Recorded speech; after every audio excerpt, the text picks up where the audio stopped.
A day or two ago, the Co-op came out with an announcement with regard to the Palestine, Gaza, Israel conflict thing.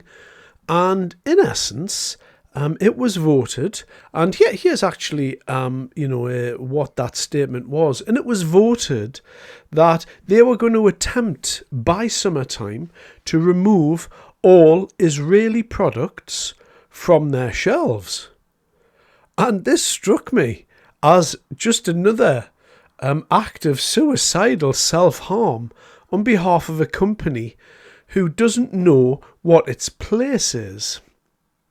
Now, this is a particular bugbear of mine, and I don't know whether you get the same feeling. I find it intellectually insulting when a pop star, for instance, or a movie actor, or anybody really who's you could class as a celebrity on television, comes out and tries to explain to me how I should be feeling about politics, because that's not their area of expertise. To my mind, what celebrities are, your movie star, your pop singer, your general celebrities on television, what they are, they're little dancing gnomes to me. Okay? So what they do, you click your fingers and they come over to you and you throw money at them, perhaps pound coins or notes or whatever it is. So they are just dancing little gnomes to me, and that's the most humorous way that I can position it with you. They're not any good to me unless they're doing what they're supposed to be doing. So if you've got a singer, then fine, sing your songs and shut up. Don't lecture me on my politics. And that goes throughout the whole of the celebrity industry.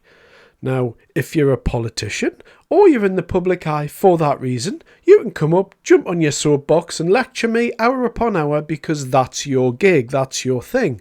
But these music people, actors and everything else, it really does, get my annoyance peaking, my blood up when I watch these people attempt to lecture me on my thoughts on how I should be feeling with the world, because it's got nothing to do with them. That's not their function in society. And so what I do, whenever this happens, I make a mental note, and I don't remember this all the time, but I do make a mental note to say, right, I'm never watching you ever again.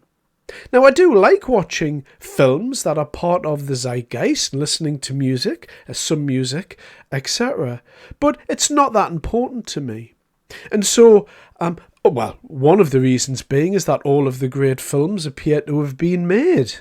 I haven't seen a film over the last, 2, 3, 4 years that I would consider that would rival anything previous to that. Same as with music. I think generally that level and that entertainment sector of our lives is rapidly deteriorating over periods of time, and people are generally, they have less talent.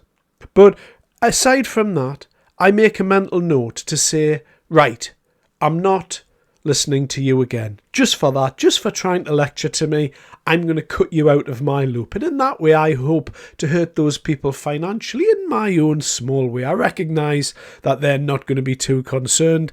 If a lad, Geordie from Newcastle, stops watching them, I'm sure their lives will continue.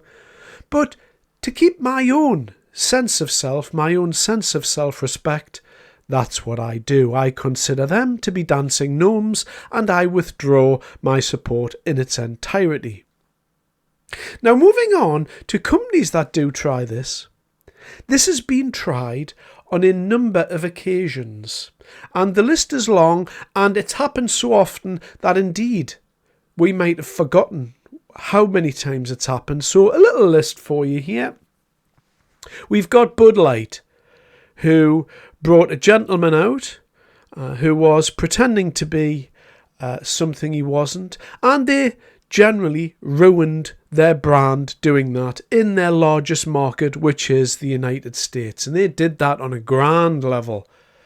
During, I believe it was a Super Bowl advert, which is, prime time in America. I may be wrong about that, but they had a go at that advertising campaign and it went horribly wrong. Likewise, Jaguar Land Rover's recent reboot with the very, very strange people that were standing beside a very, very strange car with the whole thing, be yourself, be different, whatever it is. Even brands like Walt Disney, and I don't know if you've ever been to Florida and into, the Magic Kingdom, as it were. I have been there. And I can tell you, as a brand, they enjoyed unparalleled success in America as a family brand. If you walk around anywhere like that, you will just see family, family, family. In general, there's, it's quite popular with gay people as well. But in general, it was always families that went there. And so, as a result of that, as a result of their kind of change in tone, particularly with their films, particularly pushing the transgender narrative and non-binary narrative, they suffered. Their share price has suffered, and their brand has suffered. They still have hordes of people going because people love the brand so much they're willing to overlook it, and that is Walt Disney being an outlier in itself. There was also Target, which was boycotted in America for selling non-binary clothes. That was all over the place. And other wildly successful things like Marvel. It started off as the Marvel Cinematic Universe, and it was so pilloried that turned into what was called the MCU. And, brands like Marvel enjoyed supersonic success. They managed to hurt their brand, and in essence what they've done is they've changed all of their heroes into women, and by doing so they've ruined some of their audiences. And that's never mind getting into Amazon attempting to rewrite things, and they're still going to try and do that, and been doing that. Particularly with things related to Lord of the Rings, etc. Trying to come up with origin stories that just don't work. And there's many book adaptations where it's going to happen in the same way. And who only knows what they're going to do to James Bond now that they've got a hold of that. Closer to home, I used to read a lot of books from the Black Library, and they do something called the Horus Heresy and write about space marines. And when I was younger, I used to read a ton of these, and they came out and they said, look, we need to be aware of slavery and representation and all this, and their target market just laughed at them and stopped buying their books. And so, all in all, this stuff has been hugely toxic to brands when they do attempt to do this. And I never understand why brands would want to reduce their customer base. So previous to when Co-op released this, everyone would just shop there if it was convenient. And when you come out and do something like this, you reduce your customers. Why would a brand ever want to do that? It seems like a very strange act of self-harm that a brand who may be enjoying some level of success or whatever it is comes out to alienate its customers. It's the most stupid business bit of marketing that I've ever seen, and all of these companies have done it. I mean, if a company like Walt Disney can do it, then a company like the Co-op can certainly do it as well. Now, one thing that I'll add into the mix here, which I do find quite amusing before we wrap this up. It's a little known fact that Israel as a country is being at the forefront of some of the technological advancements of the West. And so here's a fact for you. Without Israel being there would not be an iPhone or Samsung mobile phone. There are parts of the mobile phone that you use day to day in all probability with technology inside that phone that was invented specifically by Israel and brought into the world. So if you are out there and you are considering a boycott of Israeli products in its entirety, then what I would suggest is that you get rid of all mobile devices, tablets, laptops and desktop computers, along with all of the monitors or TVs that you may want to use in your house as well. Now, there are other things where Israel has invented them, but come on, if you're going to be honest with yourself, if you're going to stop buying tinned peaches from Israel, are you just going to end there? Or is it the fact that you're selective in how you do it? So I tell you what, I'm going to boycott them, but I'm not going to boycott the things that obviously matter to me. There's a tremendous hypocrisy there, isn't there? Because if you're truly going to boycott Israeli products, then what you've got to do is put down the mobile phone that the Co-op released their message to on social media, which is, the irony of that is just, it's a tremendous way to look at it, I think. In addition to that, a little known fact is a majority of the world's hormone blockers originate from Israel as well. So if you're one of these people, trans rights for Palestine, you might want to stop and consider that without Israel, you ain't going trans, you ain't getting any puberty blockers and all of that.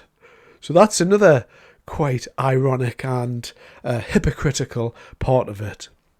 And so I've outlined there several things to do with Israel. I'm not entering into this argument, as I've previously said before, particularly relating to the Russia conflict and the conflict, in Israel, Gaza, Palestine.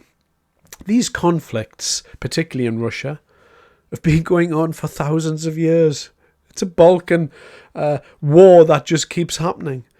This other conflict here in Israel, it's going to be going on beyond the end of our lives. So we're going to be long gone and they're still going to be arguing about that. So I don't get involved. It's thousands of miles away and I generally don't care. Not because I don't care about people dying. Of course I care about people dying. But I'm not the one pulling the trigger. I have no moral responsibility in that fight. I'm getting that neither do you, unless of course you're listening to this in Gaza or Israel, which I find that particularly hard to believe. And so given all that information, I'm not interested in discussing any of these wars. In fact, I would be an advocate for people that are living in England to not talk about them at all. I consider English people walking around this country with a Gaza flag to be mildly idiotic, because it's got nothing to do with us.